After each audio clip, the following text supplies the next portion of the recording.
Allô. Très bien, et ça... Ok, donc là tout est bon. Alors, bah, je vais vous demander déjà si c'est ok au niveau du son et de l'image. On va commencer petit à petit. Je vais vous demander sur le chat écrit si vous pouvez me confirmer. Donc je vous rappelle qu'il y a plusieurs moyens de participer à l'émission, soit par audio via le chat audio Mumble que je suis en train d'ouvrir, soit le chat écrit en bleu en dessous du cas de diffusion de l'émission sur videobourse.fr.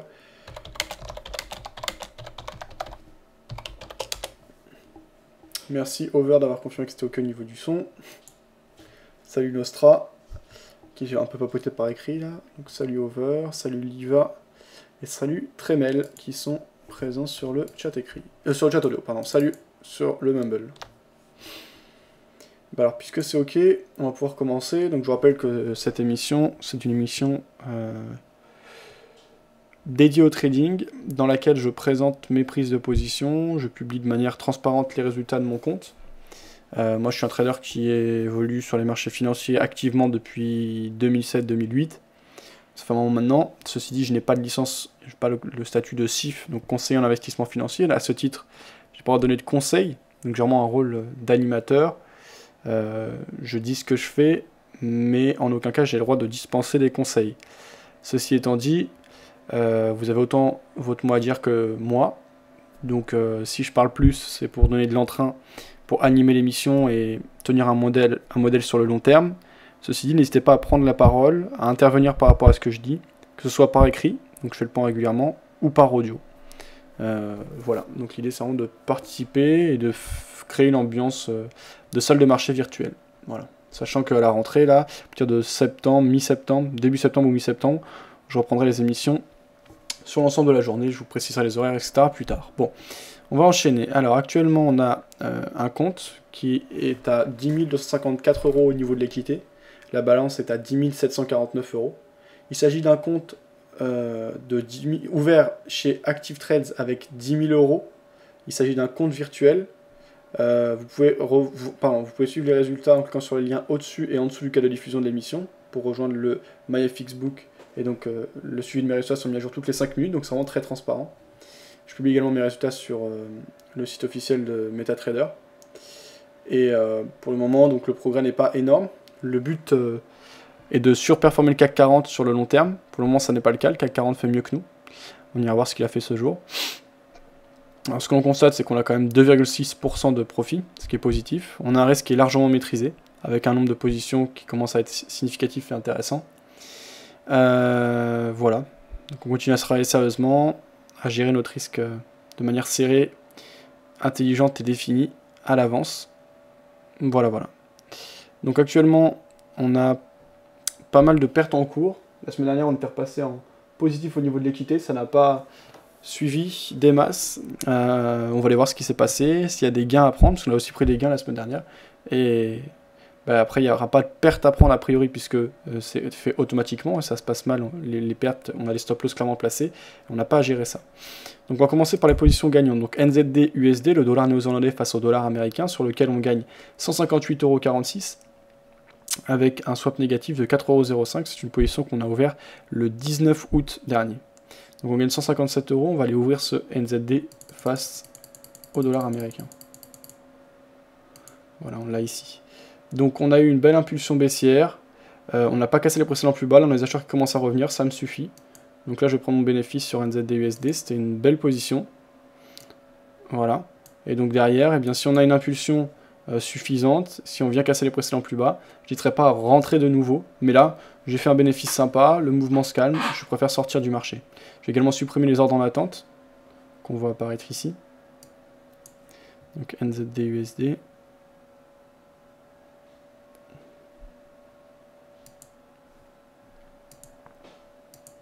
Et le deuxième. Voilà. Donc ça c'est terminé sur NZD-USD. Par contre, ce qui creuse de nouveau la différence entre la balance et l'équité, puisque désormais la balance est à 10 903 €, alors que l'équité est à 10 267 €. Ce qui fait une perte en cours de 636 €. Alors, on enchaîne avec l'euro face au dollar canadien, sur lequel on perd 2,29 € en swap. Et on a une position gagnante de 82,35 € en directionnel. Et donc, sur l'euro face au dollar canadien, EuroCAD. voilà, qui apparaît ici. On a une impulsion sympa, on a cassé les précédents plus hauts, on a bien monté. Ce jour, on a ouvert sur un gap plutôt baissier par rapport à la clôture de vendredi. Cependant, on voit que les vendeurs ne reprennent pas vraiment en main le marché. Pour le moment, ça me paraît un peu tôt pour clôturer. Je vais laisser courir pour le moment, puisqu'on n'a pas de vraie volonté des vendeurs de reprendre en main le marché. Donc, pour le moment, je vais laisser courir, et on verra ce que ça donne. Alors, Nostra qui disait Active Trade compte démo 1 is normalement. Alors, de quoi t'as. J'ai pas compris là ce que t'as dit au début, Nostra. T'as un levier 400 Few, levier 400 disait Nostra. Oui, levier 400, alors après, c'est le levier maximum. On pourrait même mettre un levier 1000, rien ne t'oblige à utiliser le levier. Tu peux aussi le paramétrer pour le limiter. Donc ça, c'est une sécurité supplémentaire. Cependant, tu vois que j'utilise jamais tout le levier qui est mis à ma disposition. Là, tu vois, par exemple, j'utilise que 412 € de marge. Donc j'ai une marge libre de 9852 €. Qu'est-ce que je voulais dire par rapport à ça? Non, bah, pas grand-chose.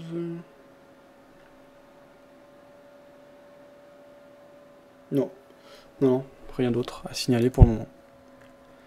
Ok, alors, on passe aux positions négatives, mais très légèrement. USD HKD, à la limite, on s'en fout, on va quand même jeter un coup d'œil, mais on accumule du swap positif, mais ça rend minime. La position est trop faible en vérité hein, sur USD HKD. Donc c'est vrai qu'il faut prendre des positions plus grosses si on veut jouer USD HKD. On va aller voir ça de plus près. Alors, USD HKD.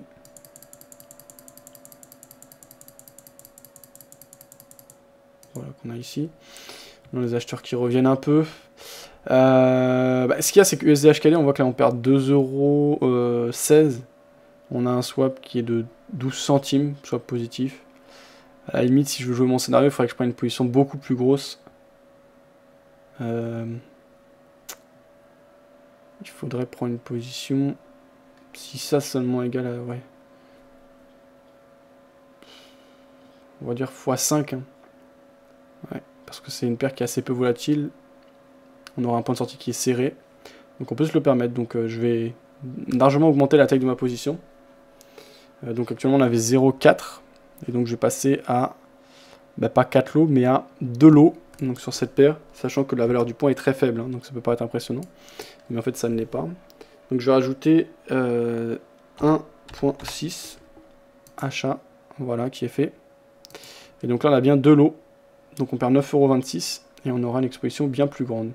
Toujours même stop, ça doit mal se passer, on sortira. Donc à 7.7450, on est actuellement à 7.7556. Voilà. Pas grand chose de plus à signaler. Donc la paire s'élève désormais à 9,07 €, ce qui est tout à fait maîtrisable. Alors, sur le CAC 40, on était vendeur. On va aller voir ce qu'a fait le CAC 40 ce jour.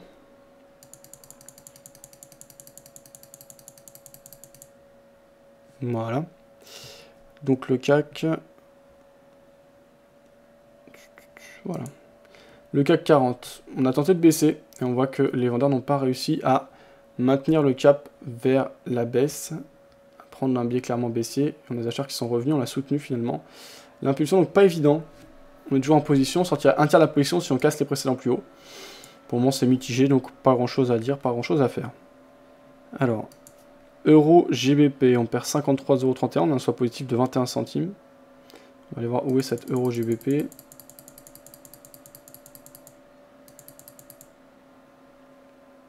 EURCHF, EURCAD. Voilà. EURGBP. On a une vente sur l'euro GBP qui était courante à un moment donné. Derrière, il n'y a pas eu d'impulsion plus franche que ça. On a des acheteurs qui sont revenus. Là, on a des vendeurs qui essaient de revenir, on verra. Si ça doit mal se passer, de toute façon, on sortira, mais beaucoup plus haut, hein, sur cassure des précédents plus hauts marqués début août, fin juillet, début août. Et ça doit bien se passer, on aura des vendeurs qui reprendront. Donc, pour le moment, c'est mitigé. Voilà. Donc là, on a une espèce de triangle dans lequel on s'engouffre hein, sur l'euro GBP, avec des plus hauts de plus en plus bas. Voilà, que j'ai défini ici. Et dans le même temps, des plus bas de plus en plus haut. Voilà, qu'on peut avoir ici. Donc, pas excellent comme configuration, en tout cas dans le cadre de mes prises de position, qui nécessitent plutôt de la tendance et de la volatilité. Alors, sur le VIX, On est toujours en position à l'achat. Là, c'est une position. Toutes les autres positions, donc si ça se passe mal, je coupe en plusieurs fois. Si ça se passe bien, je prends le gain en une fois. À part sur le USD-HKD et le VIX, en l'occurrence, où là, c'est simplement des prises de position où je joue des seuils qui sont protégés. Alors, dans le cadre du dollar face au dollar hongkongais par un conglomérat de banques commerciales, et dans le cadre du VIX, c'est un seuil, les 10, qu'on n'a pas franchi depuis 30 ans. Donc, c'est un seuil qui a peu de probabilité d'être franchi les prochaines années, alors que, enfin ces prochains mois, prochaines années, oui, ou même prochaines semaines, alors qu'on a beaucoup plus de chances de revenir vers les 15, 20, pardon, vers les 18 ou les 20, qui sont les seuils qu'on a touchés à de très très nombreuses reprises depuis 30 ans. De plus, on est vraiment haut sur le marché US, je pense pas que ça va continuer avec les rumeurs de ralentissement du QE et les problématiques qui sont attendues à la rentrée, donc je suis plutôt acheteur du VIX. On a pris déjà une partie du bénéfice, après j'ai dû reprendre parce qu'on est arrivé à échéance. Donc j'ai repris qu'à 15,90, mon point d'entrée initial était 14,70. Actuellement on a 14,95, donc finalement on est quasiment sur mon point d'entrée. J'avais pris un peu d'argent, là j'en perds un peu. Parce qu'on est rentré plus haut quand j'ai repris la position suite à l'échéance de mon contrat initial. Pas de problème, je laisse courir. Mon stop loss est clairement fixé à 9,70. On en est encore loin. Sur le pétrole, on a pris une position donc la semaine dernière, le 21. Malheureusement, c'est mal passé. Actuellement, on perd 157 €. On va aller voir de plus près donc ce qui se passe sur le pétrole. Alors, le pétrole, voilà, qu'on a ici. Donc, on est dans une espèce de zone de range. On a eu 3 bougies baissières intéressantes. Derrière, il y a eu 2 belles bougies haussières. Malheureusement, on s'est fait piéger parce qu'on a pris position quasiment sur les plus bas. On va voir maintenant si les vendeurs sont capables de reprendre en main le marché. Alors, ce qui est un peu pénible, et là, c'est vrai que j'ai pas été très intelligent sur ce coup-là, c'est qu'actuellement, il y a des tensions en Syrie. On a également été un peu, même plus qu'un peu, mais il y a eu des tensions récemment en Égypte. Donc, tout ça peut amener des mouvements de la tension, c'est plutôt des vecteurs de tension sur le pétrole. Donc, j'aurais pas dû prendre des positions à la vente dans ce contexte. Il faut quand même allier le fondamental avec le technique. Donc voilà, on verra ce que ça donne. Là, ça dépend pas vraiment de nous, mais si ça se passe mal en cas de cassure des prix plus haut, on fermera un tiers, et ensuite ainsi de suite. Si ça accélère à la baisse, tant mieux. Voilà. Donc pour le moment, on laisse courir. Alors, le dollar face à la livre turque, on a 9,50 € de swap positif, mais on perd 189 € sur l'ensemble de nos positions. On a déjà fermé un tiers de cette position, puisqu'on est perdant. On va aller voir de plus près ce qui se passe sur ce dollar face à la livre turque. Voilà, on a une belle impulsion haussière, on a pris à la vente ici. On a fermé un tiers au moment de la cassure des prix plus haut. Pour le moment, on bute un peu, on est très proche de la fermeture d'un second tiers. On va voir si les vendeurs reprennent en main le marché. Si ça se passe pas, on est loin désormais du point d'entrée, et bien on fermera au fur et à mesure en respectant notre plan de money management et notre plan de trading. On termine par l'or. L'or, pareil, ça s'est mal passé. Donc, on avait pris une position de 0,5, enfin de 5 microlots, pardon.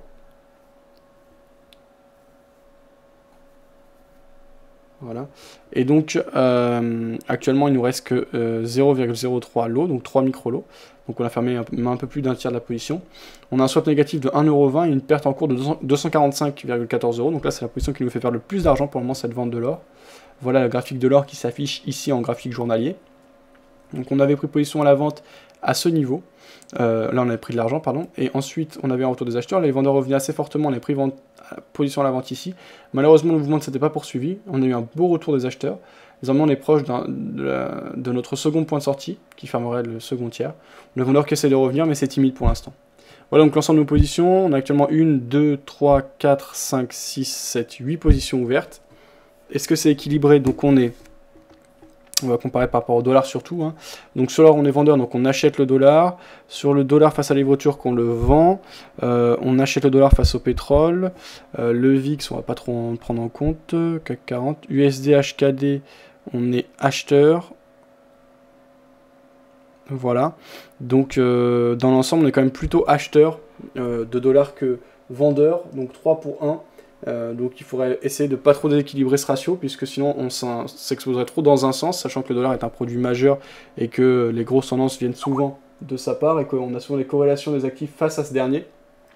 Prendre trop de positions dans le même sens reviendrait à se surexposer au marché et aux risques qu'il comporte. Voilà. Alors, puisqu'on a fini ce premier point, il est 18h16, on va passer ensuite à la lecture des nouvelles fondamentales pour savoir dans quel contexte on évolue. On va regarder notamment les points au sein des salles de marché importantes à travers le monde, relayées par les agences de presse, et ensuite on analysera, voir s'il y a des points d'entrée intéressants. Avant ça, je fais le point sur ce qui est sur le chat écrit, ça on avait vu. Désolé, mon clavier merdouille, disait Nostra. Mexom qui nous a rejoint. Achat à 1.33 sur l'Eurodoll. Stop loss 20 pips, TP 55 points. Ok, bah n'hésite pas à nous en dire plus sur les raisons de ta prise de position, Mexom. Ça peut être intéressant. Nostra qui disait ordre conditionnel où tu as déjà acheté. Demandez Nostra. Voilà, donc acheter à 1.3370. Ok, Mexom. Salut Nico qui nous a rejoint. Comment vas-tu? Ça on avait vu. Le CAC a touché le support 1 et direct c'est remonté, disait Nico. Le CAC a touché le S1 et direct c'est remonté.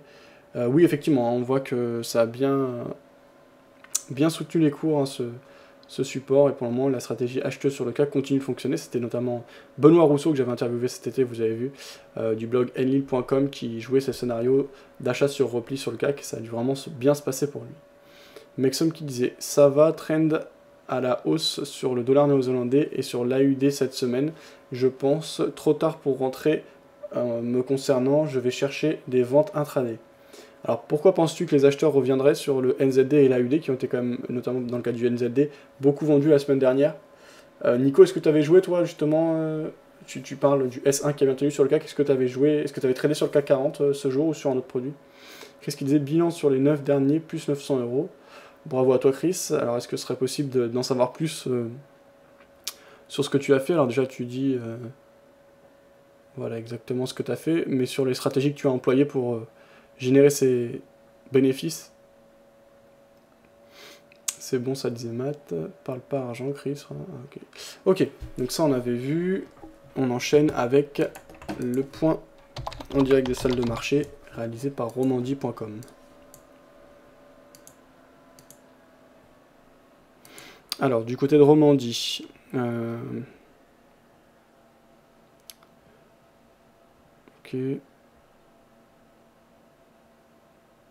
Le gasoil au plus haut depuis avril en France. La bourse de Paris reste stable à la clôture avec moins 0,06%, donc là on est très stable. On lit cette courte dépêche de l'agence France Presse en direct de Paris. La bourse de Paris a terminé presque stable lundi, moins 0,06%, marquant une pause après 2 jours de hausse et dans de faibles volumes d'échanges en raison de la fermeture du marché britannique. L'indice CAC 40 a perdu 2,34% à 4067,13 points. Vendredi, il avait pris 0,25%. Le marché parisien s'est montré peu actif tout au long de la séance, faute de rendez-vous en zone euro et en l'absence de nombreux investisseurs pour cause de jours fériés en Grande-Bretagne. Le marché hésite entre poursuivre sa consolidation, qui a été limitée jusqu'à présent, et aller chercher ses plus hauts. Il est à des niveaux qu'il sera difficile de dépasser sans bonne nouvelle, remarque Olivier Noël, gérant chez Turgot Asset Management. Le CAC 40 a en effet atteint son plus haut niveau de l'année le 16 août, à plus de 4100 points, avant de temporiser depuis. Parmi les rares nouvelles du jour, le marché a plutôt réagi aux commandes de biens durables aux États-Unis qui ont pourtant reculé bien plus que prévu en juillet, de 7,3% sur un mois. De son côté, Wall Street était en légère hausse en ce début de séance. Cette statistique a été franchement mauvaise, mais paradoxalement, elle réduit peut-être la probabilité aux yeux des marchés d'une réduction des rachats d'actifs dès septembre, selon M. Noël. Les marchés redoutent depuis plusieurs semaines que la Réserve fédérale américaine, donc la Fed, ne réduise ses injections de liquidités, une échéance prévue d'ici à la fin de l'année en cas d'amélioration notable de l'économie. Voilà, après ça va être un point spécifique par rapport aux valeurs, donc ça on va pas faire le point. Ça on avait vu.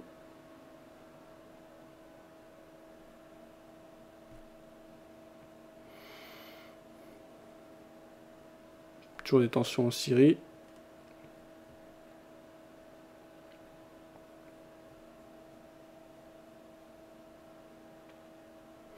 Syrie, les experts de l'ONU, bon ça on avait vu. Wall Street passe dans le vert après l'indicateur américain en berne. Donc on va lire cette dépêche réalisée toujours par l'agence France Presse, cette fois en direct de New York. Wall Street évoluait en légère hausse lundi, peu après l'ouverture, guère refroidie par un indicateur médiocre dans les commandes de biens durables venant renforcer l'incertitude sur l'avenir de la politique monétaire américaine. Le Dow Jones grappillait 0,14% et le Nasdaq 0,40%. Vers 14h40 GMT, l'indice vedette Dow Jones Industrial Average gagnait 21 points à 15 031,51 points après avoir débuté la séance dans le rouge. Le Nasdaq à dominante technologique progressait de 14,50 points à 3672,29 points et l'indice élargi Standard & Poor's 500 de 0,21%, soit 3,45 points à 1666,95 points. La bourse de New York avait clôturé en hausse vendredi, malgré un indicateur déprimant sur les ventes de maisons neuves, beaucoup plus faible que prévu. Le Dow Jones avait gagné 0,31% à 15 010,36 points et le Nasdaq avait avancé de 0,52% à 3 657,79 points. La place financière new-yorkaise subit de façon modérée la pression venant de chiffres décevants dans les commandes de biens durables, estiment les experts de Charles Schwab. Ces commandes de biens durables ont lourdement chuté en juillet aux États-Unis, plombées notamment par le secteur des transports, selon des chiffres publiés lundi à Washington par le département du commerce. Elles ont fondu de 7,3% par rapport à juin, en données corrigées des variations saisonnières, mettant fin à 3 mois consécutifs de hausse et enregistrant leur plus fort recul depuis près d'un an. Selon Jim Engelgart, ces données reflètent le caractère toujours bridé de la reprise économique américaine, mais si on enlève les commandes volatiles dans les transports, elles restent modestement supérieures au niveau de 2012. Pour les analystes de Charles Schwab, l'impact de cet indicateur est surtout qu'il renforce encore un peu plus l'incertitude sur l'avenir de la politique monétaire américaine. Les courtiers continuent de se demander si l'économie est assez forte pour favoriser la diminution progressive des rachats d'actifs de la Réserve fédérale. L'Institut bancaire injecte 85 milliards de dollars par mois dans les marchés, sous forme de rachat de bons du trésor et de titres hypothécaires. Mais plusieurs de ses responsables ont laissé entendre qu'il serait peut-être temps en septembre de réduire ces aides s'ils jugeaient la reprise assez vigoureuse. Paradoxalement, les mauvais indicateurs qui éloignent cette possibilité sont plutôt bien accueillis par Wall Street, qui profite largement de la générosité de la Banque centrale américaine. Le comité politique monétaire de la Fed se réunira les 17 et 18 septembre. D'ici là, les investisseurs devraient rester crispés. À cet égard, la séance de lundi va être une séance test pour les 15 000 points, note Tony Venosa de Schaeffer's Investment Research. Sur le front des valeurs, bon alors après ça va être le point précis sur les valeurs, ça va moins nous intéresser. Voilà, c'est ce qu'on pouvait lire par rapport à Wall Street. Alors on enchaîne avec un peu plus d'informations.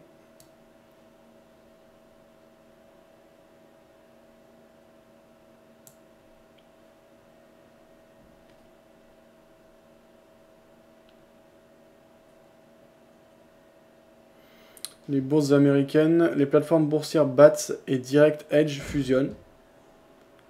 Bon, la France emprunte 7,585 milliards d'euros à court terme. Peut-être Philippe Lamy qui était dessus. Il travaille à la Banque de France désormais. Si ça on avait vu. Wall Street dans le vert malgré un indicateur américain en berne.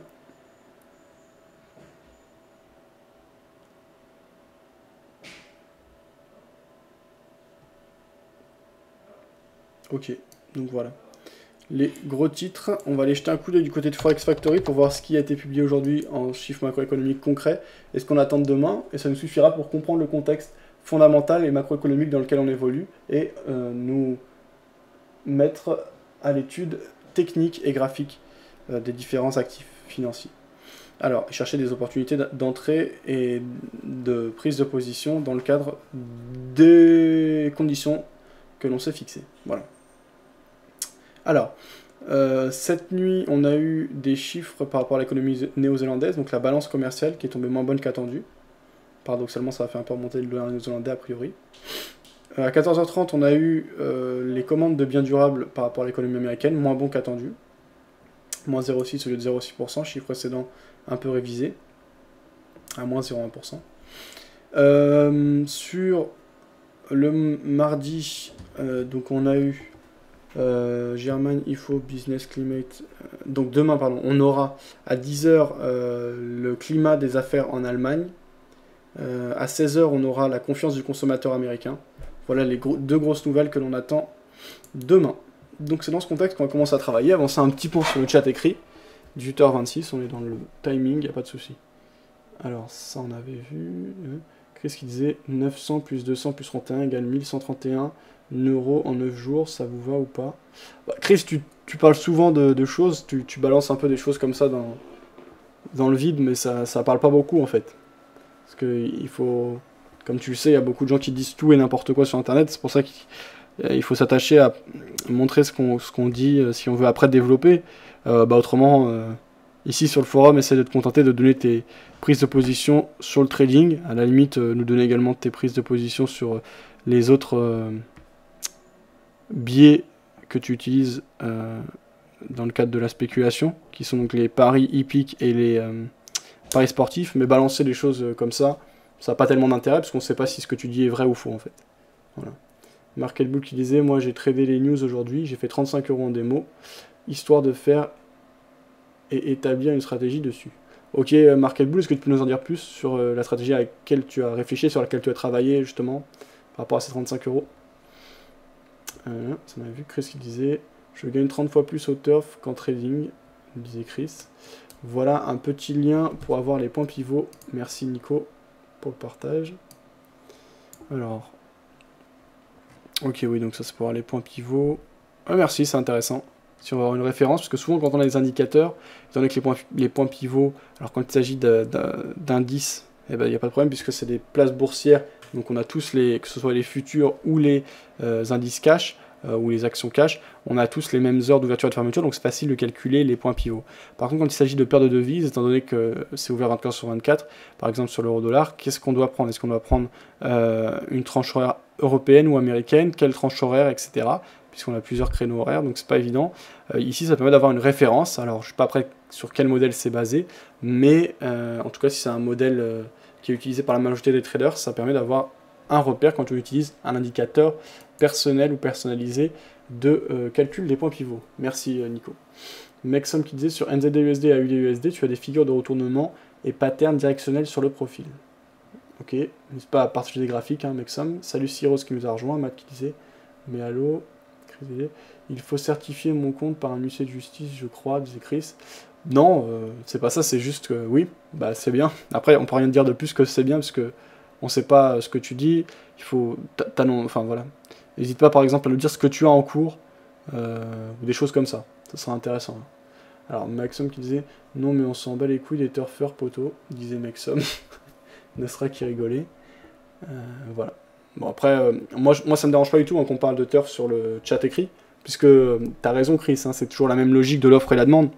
Après c'est vrai que des fois vous abusez, donc je vous le dis, mais de manière générale c'est intéressant de faire la comparaison, etc. Simplement venir nous dire voilà j'ai fait tant aujourd'hui, etc. Ça par contre ça donne pas tellement d'indication, donc c'est plutôt de nous dire ce que tu as en cours, même si c'est pas directement le trading comme je t'ai dit. Après c'est pas de parler 3 heures de ça, parce que ça reste quand même un chat sur le trading, essaye toujours d'avoir l'optique de ramener ça au trading en le comparant au trading, etc. Voilà ce que je te propose Chris par rapport à tes autres types d'investissements. Après, si tu veux parler de ton site, etc., il n'y a pas de problème. Marc Albu qui disait, j'ai regardé les consensus et ce que les gens prévoyaient avant les news US. J'ai vu que c'était le marché baissait juste avant sur l'eurodoll. Sans doute les institutionnels. J'ai pris 1500 points en prenant 0 $ dessus. Alors, je relis ça. J'ai regardé les consensus, ce que les gens prévoyaient avant les news US. J'ai vu que les marchés baissaient juste avant sur l'eurodoll. Sans doute les institutionnels. J'ai pris 400 points en prenant 0 $ dessus. D'accord, donc en fait, tu as suivi l'impulsion initiale et tu penses que c'était les institutionnels. Et ça a poursuivi le mouvement de baisse, et ça, Market Bull, donc tu as pris de l'argent là-dessus. Ziel qui disait, salut, j'ai intégré ton vidéo live sur mon site, disait Ziel. Donc c'est tunisiforex.com. Bah écoute, pourquoi pas, ça me dérange pas. De toute façon, c'est libre de partage via livestream. Donc... il n'y a pas de souci avec ça.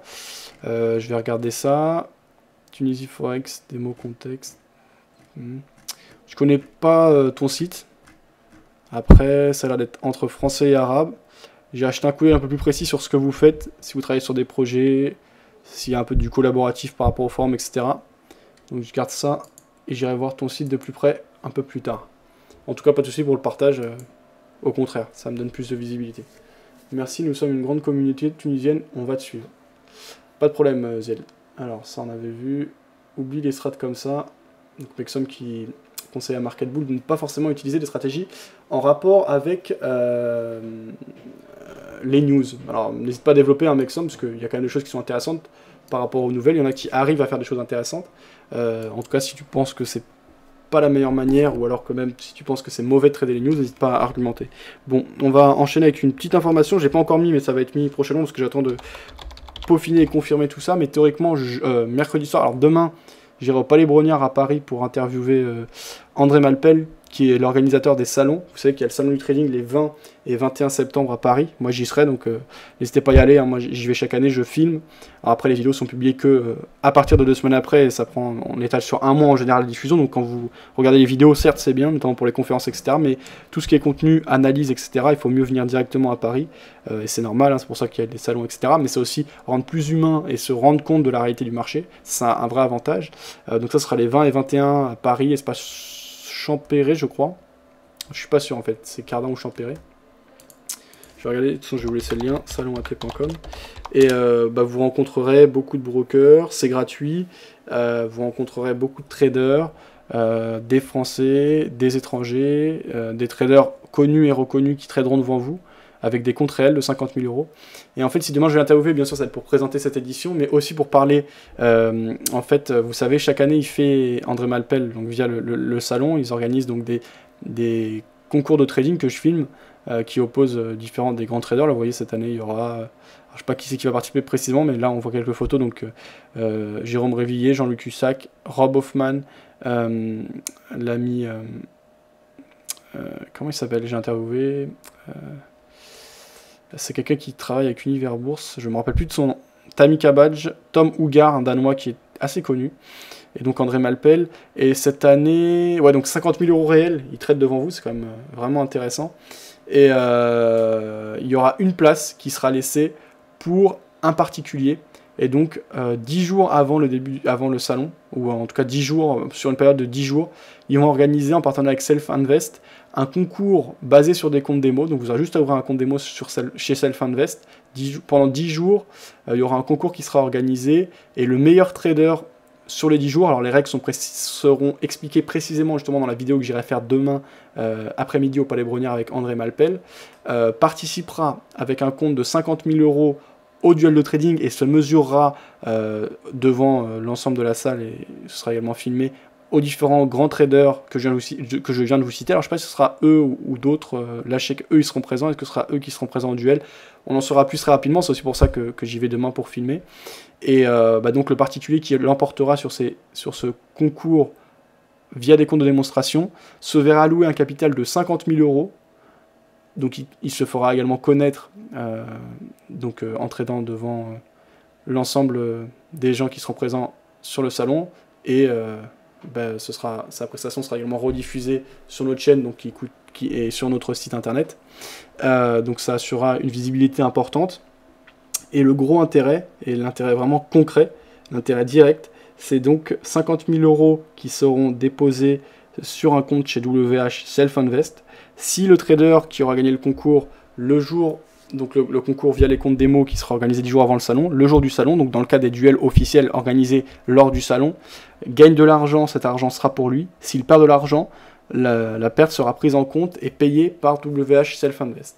Donc c'est quand même une offre vraiment intéressante, une opération intéressante, et j'espère qu'elle en motivera pas mal.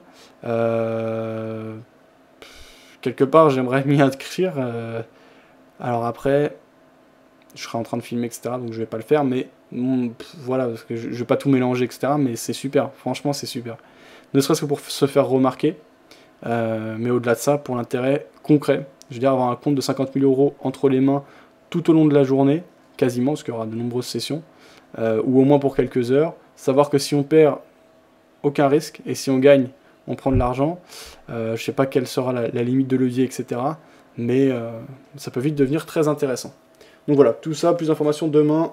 J'irai interviewer, j'essaierai de diffuser soit demain soir, soit mercredi la vidéo d'André, et autre chose, mercredi soir à 18 h, je recevrai... Et donc voilà, qu'est-ce que je voulais dire tout à l'heure, en fait, je voulais aller voir le salon. Oui, donc CA, conférence entière gratuite, à l'espace Champéret, voilà, donc ce sera à Champéret, non pas Pierre Cardin. Je vous mets le lien pour ceux que ça intéresse. Voilà. Alors, au-delà de ça, voilà. Alors, un autre truc, après j'arrête avec les news, il faut que je me grouille. Donc, Zulu Trade. Alors, mercredi soir, de 18h à 19h, je recevrai un petit génie entre guillemets, on ne sait pas vraiment ce qu'il vaut, mais en tout cas, il a attiré mon attention, il m'a demandé de l'interviewer, j'ai regardé un peu ce qu'il faisait, effectivement, c'est intéressant. En fait, c'est un gars, je vais vous montrer, donc je me suis inscrit, j'ai suivi un peu ses signaux là via Zulu Trade, et c'est vrai que c'est excellent les résultats qu'il a, donc ça vaut le coup de le suivre. Alors, c'est quelqu'un... Alors... Bon.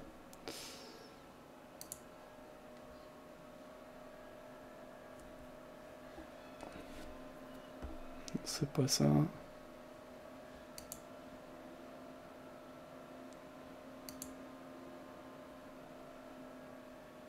Voilà. Ok. Voilà. Donc ça c'est mon compte démo que j'ai ouvert hier là sur Zulu Trade.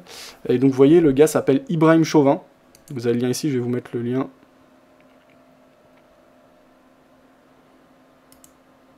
Sur le chat écrit également.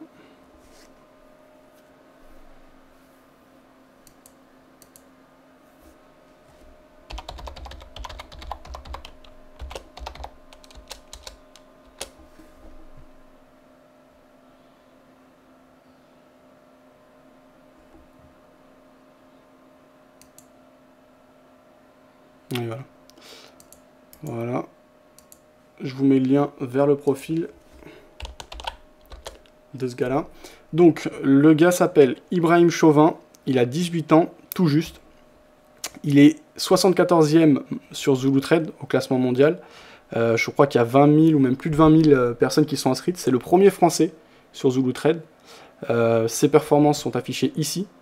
Donc apparemment il trade avec le broker Triple AFX qui est le broker de Zulu Trade.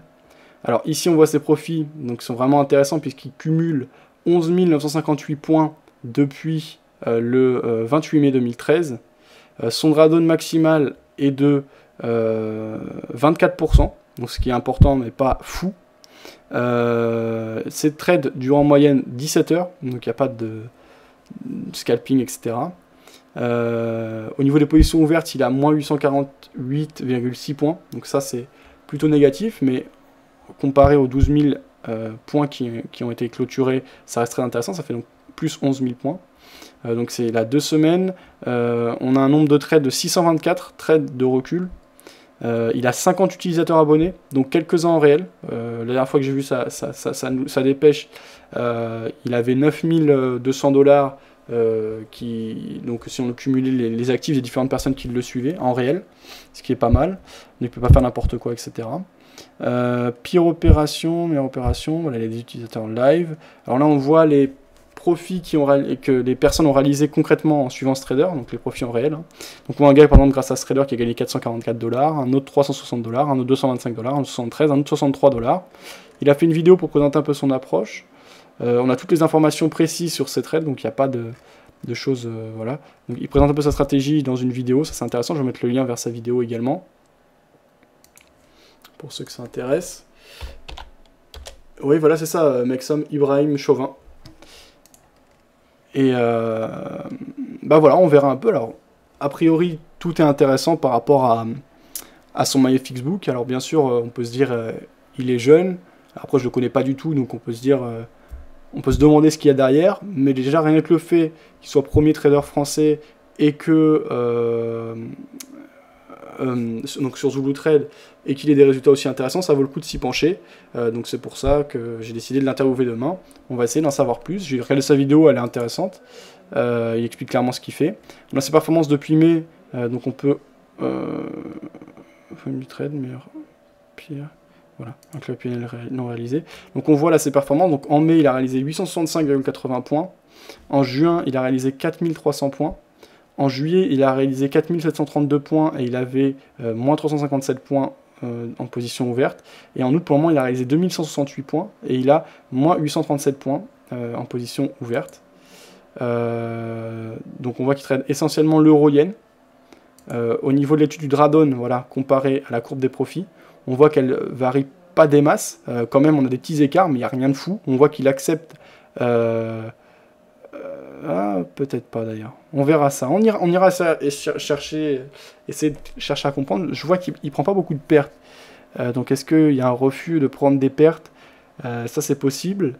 Ce qui, à mon avis, ne sera pas intéressant à très long terme. Mais pour le moment, le fait est que c'est intéressant. Ça vaut le coup d'en savoir plus. C'est marrant d'avoir des petits jeunes comme ça. Moi aussi, j'ai commencé à 18 ans. Qui ont faim, qui travaillent pour engranger des connaissances, qui gèrent des comptes sérieusement. Et quoi qu'il arrive, c'est un travail intéressant de partage qui est effectué ici. Donc ça vaut le coup de le relayer, je pense. Voilà, donc ça c'était quelques informations. Je voulais commencer à vous parler de ça. Je n'ai pas encore la confirmation, mais théoriquement ça devrait être mercredi soir de 18h à 19h qu'on le recevra. Et on essaiera d'en savoir un peu plus. Actuellement là, dans le cadre des positions, vous voyez j'ai suivi mon portefeuille entier. J'ai une position, donc je perds 20 euros. Donc ma position en cours, alors je sais plus comment, et voilà. Ma position... Ah oui, bah j'ai pas mal de positions en cours hein, en fait, puisque j'ai 10 positions ouvertes, donc dans le cadre du suivi de ce fournisseur de signaux. Donc j'ai de la vente sur l'euro-yen, je prends 35 points. De la vente sur le dollar CAD, je perds 12 points. De la vente sur l'euro-yen toujours, et je prends 35 points également, donc il y a 2 positions. Vente sur SD4, je perds. Vente sur SD4, je perds. Il a d'ouvrir plusieurs fois la même position, ça je comprends pas trop pourquoi. Bon, en tout cas, on aura plus d'informations mercredi soir. Voilà, j'ai fini mon petit point. Ça on avait vu. Et donc après, non, ça va pas être intéressant. On va aller voir directement nos graphiques. Il est déjà 18h43. Alors j'enchaîne un peu sur ce qui est sur le chat écrit. Ça on avait vu. Market qui disait, non, en gros, juste avant la news, la paire descendait. Je trouvais ça trop louche car les chiffres qui allaient sortir devaient être en faveur de l'euro, disait Market. Alors j'ai pris position dans le creux juste avant la méga hausse. Ok. Donc j'espère que tu n'as pas trop chargé en termes de levier, puisque le problème des nouvelles, c'est que ça amène beaucoup de volatilité. À ce moment-là, il y a peu de liquidité sur chaque prix. Donc tu peux avoir des écarts, des trous de cotation, ne pas être pris au niveau de ton niveau de stop loss. Donc ça peut ne pas être évident à gérer, donc il faut bien faire attention hein, quand même, et garder à l'esprit, sauf si on est vraiment chez un trader qui garantit son stop avec un capital assez faible, là on ne devrait pas avoir de problème et on devrait sortir, à bien gérer ses points de sortie, à pas trop s'exposer, puisque on peut perdre un peu plus que ce qu'on avait prévu de perdre initialement. Si on a vraiment des chiffres différents des attentes, quoique ces derniers mois, dernières années, il n'y a pas eu trop de grosses news, il y en a eu quelques-unes quand même, comme on avait auparavant, j'ai l'impression en tout cas. Bon, enfin bref. Si tu veux le faire, tu dois utiliser le market profile qui va te permettre de voir si on va combler une zone juste avant la news. Mais sans les volumes, tu trades à l'aveuglette. Je travaille avec un volume, mais sur MetaTrader 4, j'ai pas trouvé le market profile. Je sais pas encore comment l'utiliser. Ah, t'en as un market bull. Hein. Si tu regardes sur le forum, ou si tu recherches sur Internet de manière générale, tu devrais trouver assez facilement. Là, j'ai pas le lien sous la main, mais tu dois trouver facilement des templates, on m'en l'a envoyé moi, de market profile pour MetaTrader. Maxom, pardon, qui disait « Oui, mais je parle des volumes en fonction du temps et du prix. Ce duel sera intéressant. C'est Cusack qui gagne souvent, non ?» En 2006, pardon, Cusack il avait gagné. La dernière fois, là, c'était au Friday Forex. C'était un Hongrois. Slizar, je ne me rappelle plus, c'est un nom assez compliqué. Et c'est intéressant en tout cas. Après, je sais plus, il y avait qui avait gagné. Enfin bref, tout est en vidéo, hein, dans la partie vidéo puis événements. Tu vas trouver tout ça, sinon tu vas directement sur la chaîne YouTube et tu vas trouver toutes les vidéos relatives à cela. Maxime qui disait ce duel, ça on avait vu. C'est Ibrahim, demandait Maxime, oui, donc c'était bien de Ibrahim que je parlais. Maxime qui disait regarde sa chaîne YouTube, sa stratégie utilise l'indicateur que je n'ai jamais vu, à voir dans l'interview. Tout à fait, bah, ce sera l'occasion de poser les questions. D'ailleurs, si vous avez des questions à préparer, commencez à les mettre sur le forum, plutôt que sur le chat. Hein. Si vous voulez vraiment que je les pose, mettez-les sur le forum à l'avance. Comme ça, je vais bien en prendre note. Sur le chat, c'est un peu des paroles en l'air, tu vois, c'est vraiment pour parler vite fait. Tac, on poste, on se répond. Mais si on veut quelque chose qui reste, si on veut un peu marquer l'esprit, il faut mieux aller sur le forum. Donc si vous avez des questions précisément à poser à ce trader, d'ailleurs si on a le temps on regardera sa vidéo là, à la fin de l'émission, n'hésitez pas à aller sur le forum, comme ça moi j'ouvrirai le sujet sur le forum, j'aurai directement l'accès aux questions et je lui poserai, je lui transmettrai. Alors on va enchaîner avec l'étude des graphiques. Alors euro-yen, voilà, on commence par le dollar-yen. Dollar-yen, on est toujours dans notre triangle, moi je suis plutôt un trader de tendance à d'impulsion, ça ne m'intéresse pas. Euro-yen, Un peu même chose que sur le dollar yen, on est dans des zones qui ont été pas mal travaillées, sans grosse impulsion, donc pour le moment je ne prends pas de position. USDTR, on est déjà en position, on en a parlé. AUD-CAD, dynamique de fond baissière. Phase d'hésitation, on avait pris un peu d'argent à la baisse. Là, je reste en dehors du marché, on n'a pas du tout d'impulsion, on a peu de volatilité, donc si je devais prendre, ce serait à la baisse, mais pour l'instant, on n'a pas de signaux qui vont dans ce sens-là. GBP-USD, pas intéressant pour moi, on est sous une zone de résistance, on ne l'a pas encore cassé, les vendeurs reviennent un petit peu, mais c'est pas un scénario qui m'intéresse des masses. Euro-dollar, ça ne m'intéresse pas. Or, je suis déjà en position, on en a parlé. Euro-livre sterling, je suis déjà en position, on en a parlé. USD-CHF, on est à l'intérieur d'un range long terme. À court terme, on n'a pas de gros mouvements, donc pas intéressant. VIX, on est en position. Le Dow Jones, on a déjà qui continue à revenir. La dynamique est baissière, on a déjà pris pas mal d'argent dessus. Si les vendeurs reviennent franchement, j'hésiterai pas à suivre l'impulsion. Pour l'instant, ça n'est pas vraiment le cas, donc pas de prise de position. Le Nikkei, on est dans une zone d'hésitation, pas de volatilité. GBP CAD, on a des vendeurs qui essayent de revenir. Il y a Signal Forex qui en avait parlé sur le forum, qui a pris un peu d'argent sur la phase de repli. Bravo à lui. Effectivement, pour l'instant, on n'a pas cassé la zone de résistance que l'on observe depuis longtemps. Donc, la zone de résistance horizontale sur le long terme, ici, entre 1.6381 et 1.6460. On ne la casse pas, on a tenté de la casser, on a juste une onde qui est passée au-dessus, mais on est repassé en dessous. À la limite, on pourrait vendre avec un ratio gain-perte important, puisqu'on pourrait serrer son stop juste au-dessus des précédents plus hauts et parier par exemple sur un ralliement de la partie médiane de la zone de range dans laquelle on évolue depuis plusieurs mois, même plusieurs années, puisque c'est depuis 2010. Donc là, ça permettrait un très beau ratio gain-perte pour ceux qui aiment chercher cela. On a une configuration qui est sympa, moi c'est pas mon genre. Là, je serais plutôt acheteur, mais vu qu'on est en contact avec une zone de résistance qu'on ne franchit pas pour le moment, je ne prendrai pas de position. EuroCAD, on est en position à l'achat et on continue à laisser courir dans le sens de l'impulsion qui a été assez forte ces derniers jours. CAC 40, on a la vente, on en a parlé. Le DAX, pas de prise de position, mais on a des acheteurs qui viennent assez fortement. Si on casse le précédent plus haut, ça pourrait être intéressant, ça n'est pas le cas pour le moment. Alors ici le S&P 500, eh ben, beau retour plus que sur le Dow Jones. Une fois que ce mouvement de retour s'affaiblit, pour ceux qui ont des convictions en deux, ça pourrait être intéressant de vendre.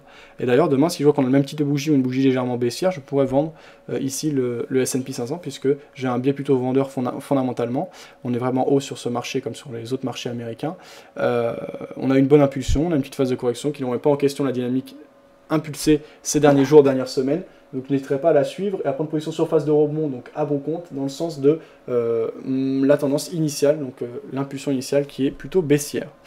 Le pétrole, on a pris position à la vente, on est encore dedans, et qu'est-ce que je voulais dire? On en a déjà parlé tout à l'heure. NZD-CHF, alors...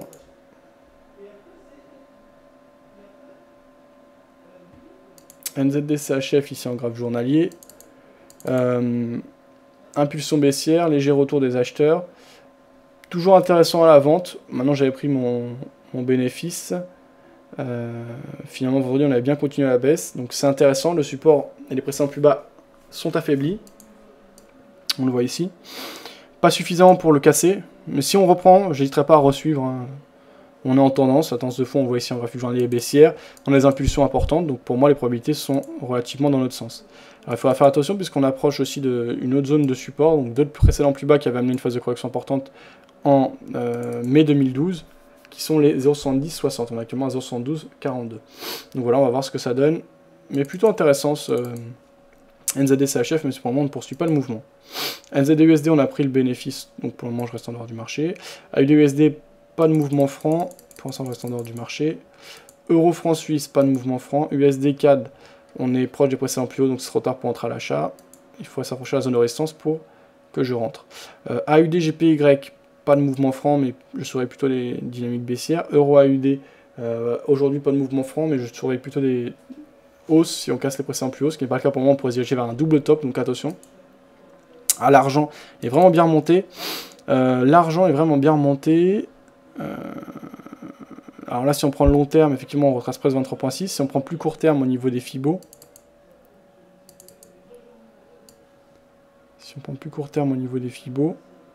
voilà, donc ici, on voit qu'on retrace quasiment 38.2. Ça commence à être des seuils intéressants pour des rebonds. Donc moi, ce que je vais faire, c'est que je vais attendre un affaiblissement du mouvement de baisse pour éventuellement vendre. Un affaiblissement du mouvement de hausse, donc de correction, pour éventuellement vendre dans le sens de la dynamique de fond sur une phase de repli.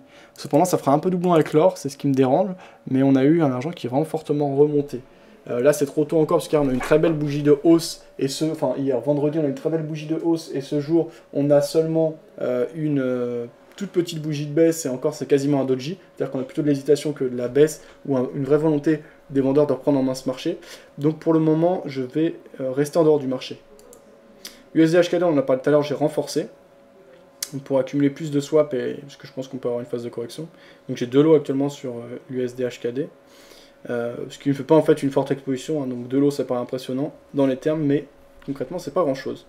Voilà, donc pour le moment il n'y a pas grand chose d'autre qui va m'intéresser. Alors si vous avez des idées de produits ou de paires qui ont bougé ou qui pourraient proposer des configurations intéressantes pour moi, donc tradant plutôt des mouvements, de la volatilité, de la tendance, n'hésitez pas à me l'indiquer. Je vais aller regarder quelques produits supplémentaires et après on va aller voir la vidéo donc de Ibrahim Chauvin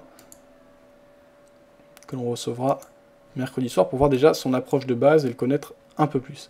Alors, on va aller voir. Ah oui, il y avait NOK, j'avais vu que Adrien Raymond parlait de la devise norvégienne, donc on va aller voir un peu ce qu'il y a à voir. En général, quand Adrien dit quelque chose, c'est intéressant, et c'est pas pour rien. Il fait un travail de recherche intéressant. On va aller voir, donc ici, voilà, je mets mon template, on se met en graphe journalier. Voilà, donc on a le dollar face à la couronne norvégienne qui est en train d'apparaître. Sur le silver, Tonton a vendu un butterfly. Ok, Mexom, donc Tonton qu'on avait reçu la semaine dernière. Ok, Mexom, oui. Tonton qu'on avait reçu la semaine dernière et qui pensait un retour vers les 27. Il vend déjà, parce que je crois qu'il a dit qu'il était acheteur vers les 27 et qu'il vendait à partir de 27. C'est aujourd'hui qu'il a annoncé ça, Mexom. Alors sur USD NOK, bon, la dynamique de fond est hésitante. Il n'y a pas de mouvement franc, on a eu des belles impulsions ces derniers temps. Moi, techniquement, comme ça, j'aurais pas d'indication précise. Ce qui sera intéressant, ce sera d'aller voir l'analyse de Adrien Raymond sur le dollar face à la couronne norvégienne. Il y a peut-être une histoire de taux d'intérêt en dessous. On va aller voir ça. Alors d'abord, on va aller voir la vidéo d'Ibrahim Chauvin et on terminera par la lecture de l'analyse de Adrien Raymond, analyse pour FXCM.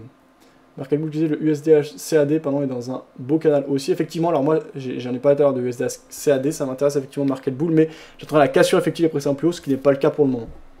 Voilà. Alors, le lien YouTube, on regarde la vidéo de présentation.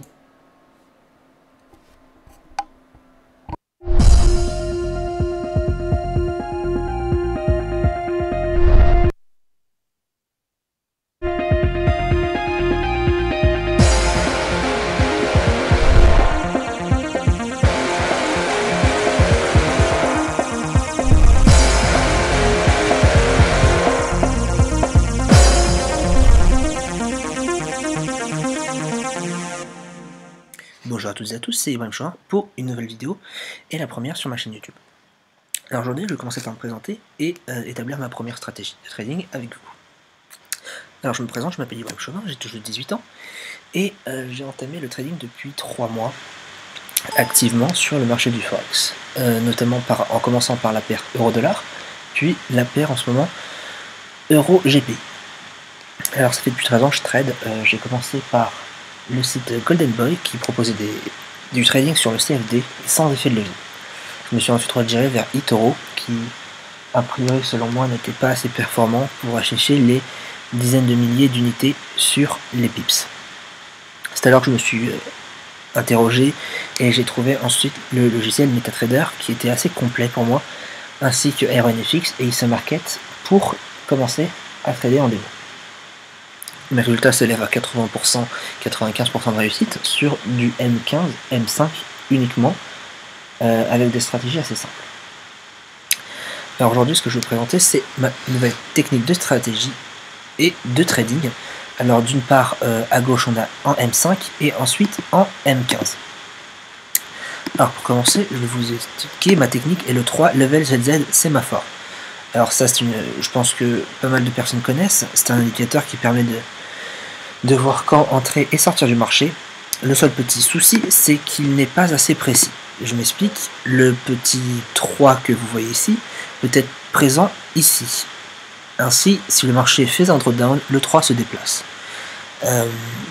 J'en ai fait malheureusement l'expérience, j'ai fait une prise, j'ai fait un long, j'ai pris un ordre d'achat ici, le marché a fait un drawdown de 40 pips et mon portefeuille s'est éteint à 0.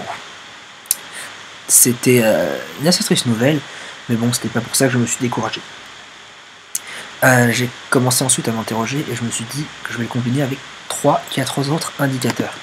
Donc ces 3-4 indicateurs sont le récit de Belkayat, qui est un indicateur plus performant que les récits normaux, qui fonctionne sous 4 niveaux, 20, 40, 60, 80, comparé au RSI 2 majoritairement, donc 30 et 70. Donc là on peut voir clairement en rouge les zones de surachat et en bleu les zones de survente. Donc il est plus intéressant de trader lorsqu'il est à 20 et 80. Bien entendu ça n'arrive pas souvent, mais ce sont de belles opportunités. Ensuite, on a le QTA V3 qui fonctionne comme le momentum, représenté par une courbe violette pour indiquer quand l'indice a atteint son plus haut ou son plus bas. Avant-dernier, le ratio MACD, donc je n'y reviendrai pas dessus, tout le monde connaît. Le MACD, bon nombre de traders utilise cet indicateur assez puissant, avec deux moyennes mobiles, si je puis dire, orange et rouge, ne se croisent, signal d'achat ou de vente, et ainsi le Zigzart Pointer V3, qui fonctionne un peu comme le ZZ Lever 3, mais qui est un petit peu plus précis, car il donne des grandes surfaces d'achat et de vente comparées au petit 2, petit 1 et grand 3 du premier indicateur que je vous ai présenté. Alors ma stratégie est assez simple. On va prendre,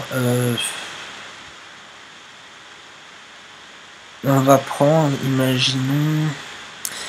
Alors attendez, je vais voir ça.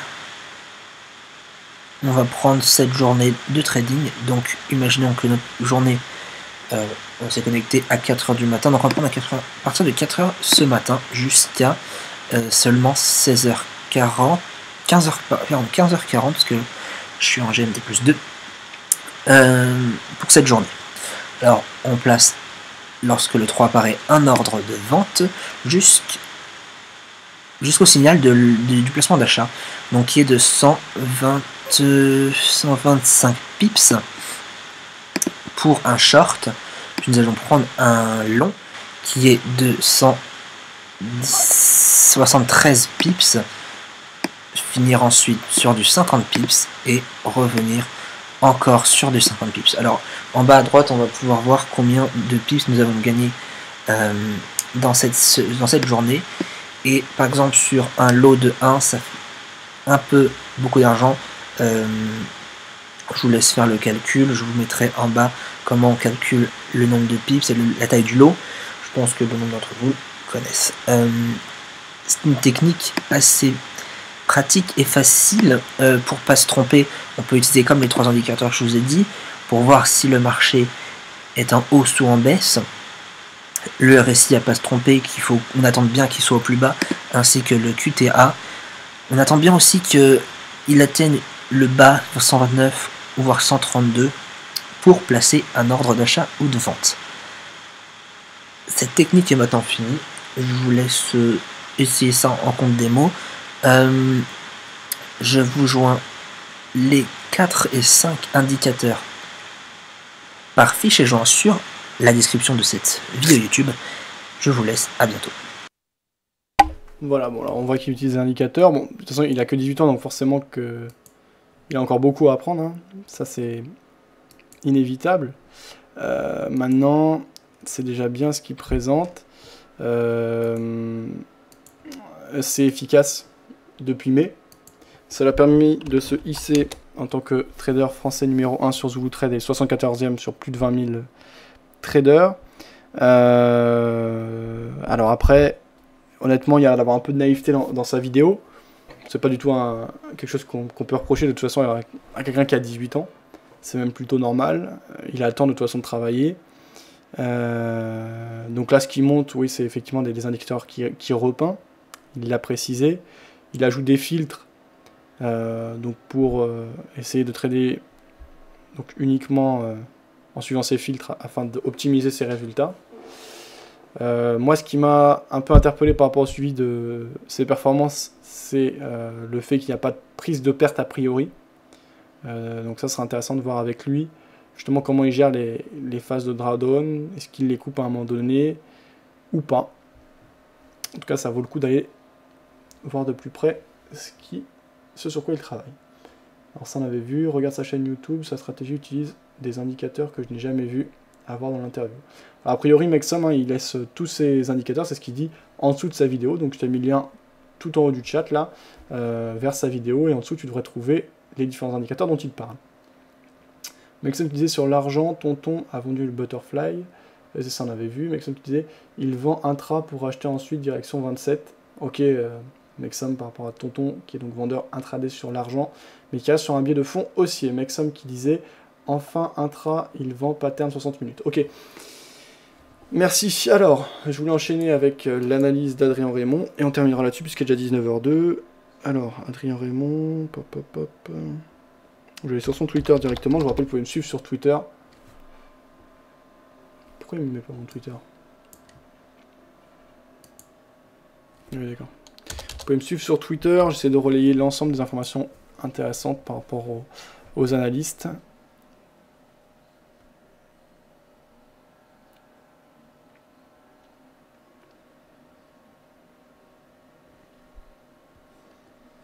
Et donc Adrien.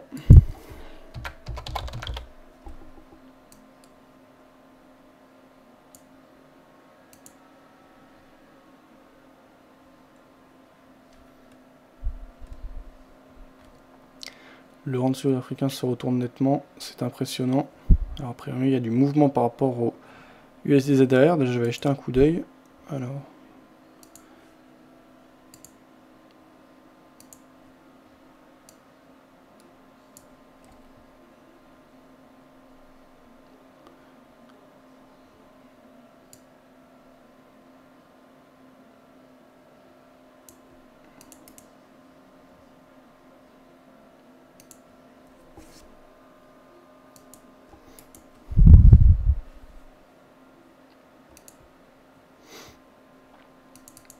Ok.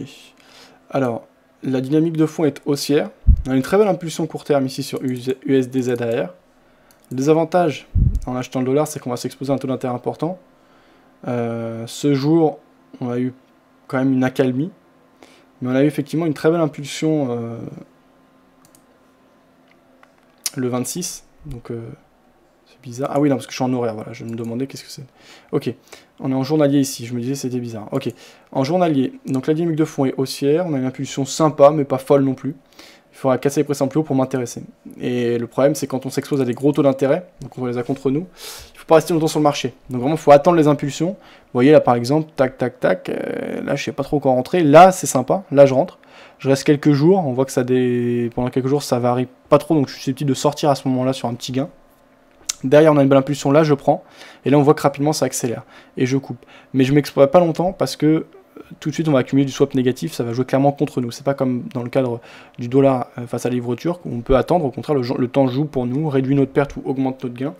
Non, là c'est un peu l'inverse, donc pour ça que je suis moins à l'aise, mais c'est possible de faire de l'argent, et si on a des très beaux signaux, il faut savoir les prendre aussi. Hein, si quelque part, de toute façon, une institution de gestion de la politique monétaire d'un État et d'une devise augmente largement le taux d'intérêt, c'est pour attirer des capitaux, c'est quelque part il y a une faiblesse. Donc c'est aussi normal d'avoir des signaux contre cette politique de taux d'intérêt. Il faut savoir en profiter, mais il faut le jouer intelligemment et s'adapter au contexte fondamental. Voilà. Donc alors, Adrien Raymond qui nous parlait du dollar face à la couronne norvégienne.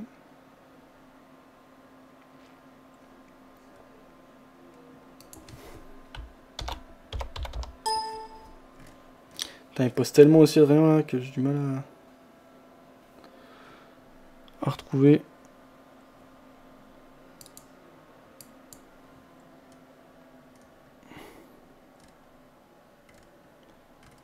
C'est impressionnant. Putain. Bon. Attends. Si je fais une recherche...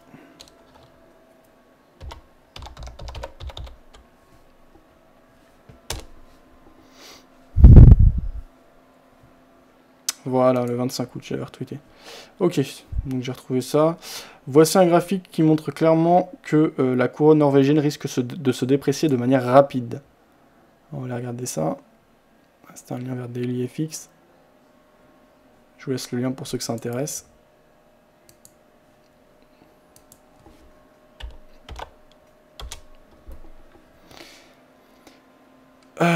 USD NOK, donc en journalier, on voit que la dynamique de fond est baissière. On est actuellement dans la zone de résistance. Moi j'avais repéré plutôt cette phase-là, moyen terme, parce que pour moi c'est celle qui compte. On voit qu'on est passé légèrement au-dessus de la zone de résistance sans faire de gros mouvements, dans un espèce de triangle, donc moi j'ai pas la même vision que lui là-dessus. Mais donc pour lui, on était dans une dynamique de fond baissière et le mouvement pourrait reprendre. Moi je vois pas de la même manière, j'entends pas de la même oreille, parce que pour moi les plus bas de plus en plus haut indiquent que le mouvement de baisse s'essouffle. Et ça fait quand même très longtemps, hein, parce que ça fait depuis 2007 qu'on est dans cette zone de range. Je ne le vois pas vraiment de cet œil. Là, pour moi, pour qu'on reprenne la dynamique baissière, il faudrait au moins casser le support oblique haussier, donc le bas du triangle dans lequel on est à long terme, ou carrément les précédents plus bas. On en est loin, donc je n'aurai pas exactement la même vision que lui. Mais en tout cas, il a le mérite de partager cela. Et donc là, je vois quelqu'un sur le forum d'LFX qui dit justement, pour valider la baisse, il faudrait casser la grosse résistance des... Alors je pense qu'il parlait d'un support des 5.8822, car là on semble se stabiliser. Voilà, bon, après il y a plusieurs avis, donc toujours assez actif et intéressant ces forums de l'IFX. Je vous ai mis le lien sur le chat écrit. Voilà, mais pour ma part, j'en ai fini. Il n'y aura pas de prise de position supplémentaire ce jour. Donc vraiment, il y a 8 positions ouvertes, dont 2 qui sont assez spécifiques, puisque je joue des seuils qui n'ont pas été franchis depuis très longtemps. Donc que ce soit dans le cadre du VIX, voilà, ça va être des positions assez calmes, et de toute façon il y a très peu de chances pour qu'on aille sortir rapidement, ou le dollar face au dollar hongkongais, qui est pas très loin du seuil qui est protégé depuis des années et des années par le conglomérat de banques commerciales. Donc on va dire qu'il y a 6 vraies positions directionnelles sur l'or, sur le pétrole, sur l'euro face à l'euro sterling, sur le CAC 40 et sur l'euro face au dollar canadien. Actuellement, on a 671,63 € de perte en cours. On a une balance qui s'élève à 10 903 € pour une équité qui s'élève à 10 230 €, soit un profit de 2,3% depuis l'ouverture de ce compte le 24 juin avec 10 000 €. Voilà, pas grand chose de plus à signaler. Il y a une Nostra sur le chat écrit qui disait Fabien, t'as vu les positions ouvertes d'Ibrahim? Il met des stops de 500 points. C'est comme s'il n'en mettait pas, disait Nostra. À voir parce qu'il a quand même cumulé 12 000 et quelques points, donc quelque part, même s'il prend une perte depuis mai, donc quelque part, même s'il prend une perte de 500 points, ou même 2, ça ne remettrait pas en cause les performances réalisées depuis des mois en fait. Donc ça ne me choque pas plus que ça, un stop de 500 points. Ça se rapproche de ma méthode, disait Nostra. Alors après, c'est tout à fait possible, au vu de sa courbe d'équité, qu'ils ne mettent pas de stop. Puisqu'on a vu qu'à chaque fois, on a une équité qui s'éloigne de la balance, il n'y a jamais de pertes qui sont prises, et au final, on a une équité qui revient. Et étant donné qu'il dit qu'il traite essentiellement l'euro-yen, c'est vrai que si on regarde l'euro-yen,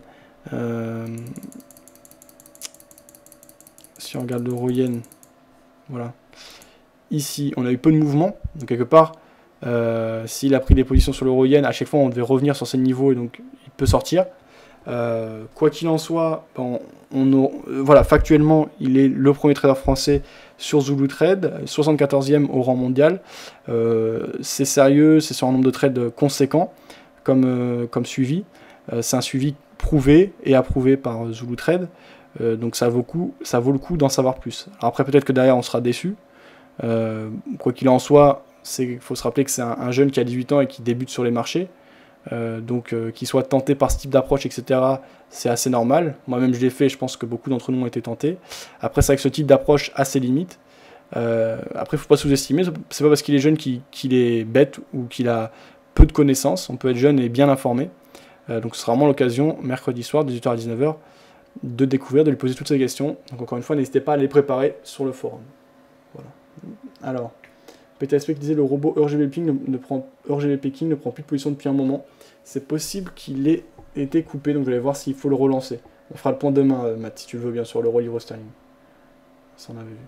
Bah, sur ce, j'ai fini ma session. Vincent, t'es là? Ah non, donc Vincent s'était déconnecté. Sur le Mumble. N'hésitez pas, hein, sur le Mumble, je sais pas Vincent si tu m'entends. Quand tu viens là, tu m'avais mis salut par écrit, j'avais pas trop eu le temps de faire le point. N'hésite pas carrément à me parler au micro. Hein. Tu peux me couper sans problème. Voilà. Ok, Liva, t'es là toi ou pas du tout? Liva qui est souvent connecté au Mumble, qui parfois quitte son PC. Ça aurait été intéressant d'avoir un peu le bilan de la journée des autres traders.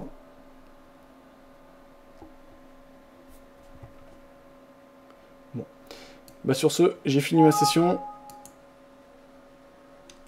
Marc Alboul qui disait, si la préposition au point 3 dernier du $yen, ça va pas faire des flammes.